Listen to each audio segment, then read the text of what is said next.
सुबह की पहली किरण के साथ आरव अपने बैग के साथ स्कूल के लिए निकल पड़ा, ये जाने बिना कि आज उसकी जिंदगी बदलने वाली है।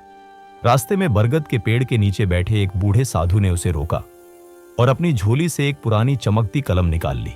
साधु ने शांत स्वर में कहा कि यह कलम जादुई है, पर इसका उपयोग हमेशा समझदारी और सच्चे इरादे से करना होगा। आरव ने इसे एक मजाक समझा, मुस्कुराया और कलम को जेब में रखकर आगे बढ़ गया। स्कूल पहुंचकर उसने उत्साह से वह कलम अपने दोस्तों को दिखाई, जो उसकी चमक देखकर हैरान रह गए। खेल के समय एक दोस्त ने रोबोट जैसा पेड़ बनाया और मजाक में कहा कि काश यह सच में जिंदा हो जाए। अचानक मैदान के बीच वही रोबोट जैसा पेड़ सचमुच उग आया और हवा में अजीब सी गूंज भर गई। बच्चे डरकर भाग गए, लेकिन आरव वहीं खड़ा रहा।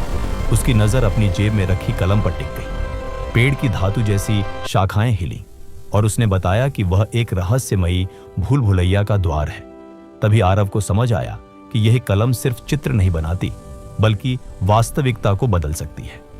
पेड़ ने चेतावनी दी कि आगे विस्मृति का जंगल है, जहां लोग अपना उद्देश्य भूल जाते हैं। उसने बताया कि वहां गलत शब्द बोलते ही यादें धुंधली होने लगती हैं। डर के बावजूद आरव और उसके दोस्त उस जंगल की ओर बढ़ने का साहस जुटाते हैं। घने पेड़ों और अजीब फुसफुसाहटों के बीच वे धीरे धीरे अंदर प्रवेश करते हैं। कुछ दूर पर उन्हें एक चमकती नदी दिखाई देती है, जिसका पानी भूल जाने की शक्ति रखता था। हवा में गूंजती आवाज बताती है कि जो इसे पार करेगा उसकी कहानी बदल जाएगी। नदी के पास पहुंचते ही एक दोस्त अचानक अपना नाम भूल जाता है और सब घबरा उठते हैं। आरव हिम्मत करके कलम निकालता है और हवा में एक पुल का चित्र बनाता है। चित्र चमकने लगता है और पल भर में असली पुल बनकर नदी के ऊपर खड़ा हो जाता है।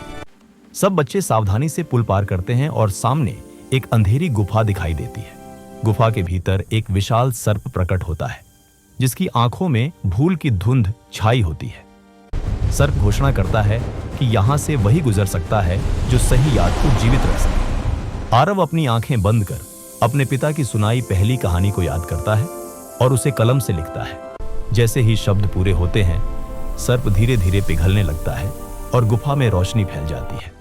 बच्चों की यादें लौट आती हैं और उनके चेहरों पर फिर से पहचान की चमक दिखाई देती है। वे गुफा से बाहर निकलते हैं और चमकती धूप उनका स्वागत करती है। उसी समय साधु फिर प्रकट होते हैं और संतोष भरी मुस्कान के साथ उन्हें देखते हैं। आरव समझ जाता है कि असली जादू शक्ति में नहीं, बल्कि उसके सही उपयोग में है। शहर लौटते ही सब बच्चों को अपनी रोजमर्रा की बातें साफ साफ याद आने लगती हैं। अंत में आरव मुस्कुराता है, क्योंकि उसे समझ आ चुका था कि सच्चा जादू सीखने, याद रखने और जिम्मेदारी निभाने में ही होता है।